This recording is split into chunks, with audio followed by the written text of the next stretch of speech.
लक्ष केंद्रित करणार आहोत. आपण जाऊया फिलिप्पियरास अध्याय 2 वचन 8. मनुष्य रूप धारण करून तो नम्र झाला आणि मृत्यूपर्यंत, हो क्रूसावर मृत्यूपर्यंत आज्ञाधारक राहिला. प्रियानो, इथे येशू ख्रिस्ताबद्दल सांगितलेलं आहे.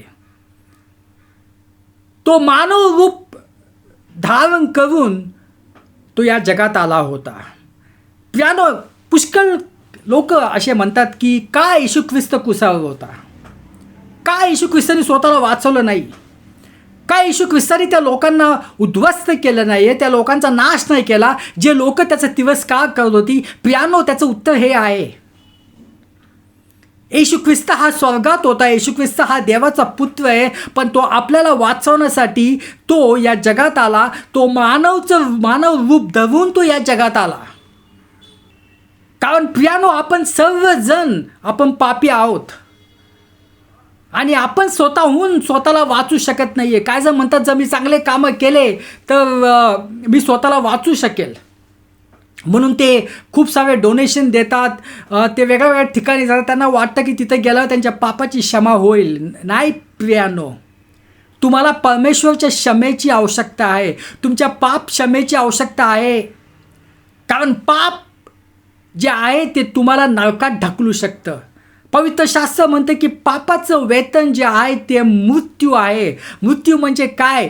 मृत्यू म्हणजे हे जगिक जीवन जे आहे, हे जगिक जीवन तुमचं उद्ध्वस्त होईल. या जगिक जीवनामध्ये शांती नसेल तुमच्या, आणि जेव्हा तुम्ही इथून जाल तर तुम्ही सरळ नरकात तुम्हाला जावं लागेल आणि अनंत काळामध्ये नरकात तुम्हाला यातना भोगावं लागतील. म्हणून प्रियानो, पाप हे जे आहे हे खूप सिरियस आहे. पण जग म्हणतं चालतं पाप केल्यावर, जग म्हणतं की पाप केलं काय होत नाही, जग म्हणतं चालतं व्यभिचार केल्यावर, जग म्हणतं चालतं पोर्नोग्राफीचे व्हिडिओ पाहिल्यावर, जग म्हणतं चालतं एकमेकांशिवाय दिल्यावर, एकमेकांचा खून केला. प्रियानो, पण हे पाप तुम्हाला नरकात टाकू शकतं.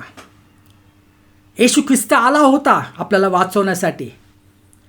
कारण पवित्र शास्त्र म्हणतं की रक्त सांडल्याशिवाय पापाची क्षमा नाही, आणि ते रक्त जे असलं पाहिजे ते निष्कलंक असलं पाहिजे. तर सगळ्या मानवाच्या रक्तामध्ये पाप आहे, म्हणून येशू ख्रिस्त आला होता. त्याने आपलं निष्कलंक रक्त क्रूसावर सांडलं आणि त्यामुळं सर्व पापाची क्षमा झाली.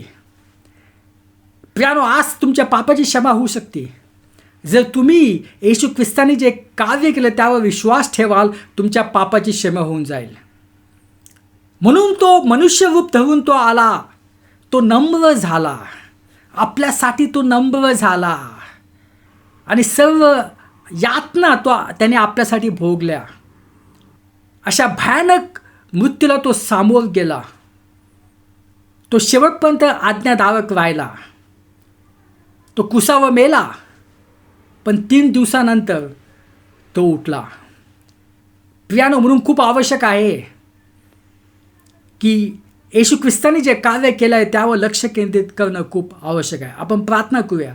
पिता परमेश्वर, धन्यवाद देतो यासाठी. सर्व प्रार्थना येशू ख्रिस्ताच्या नावाने करतो. आमेन.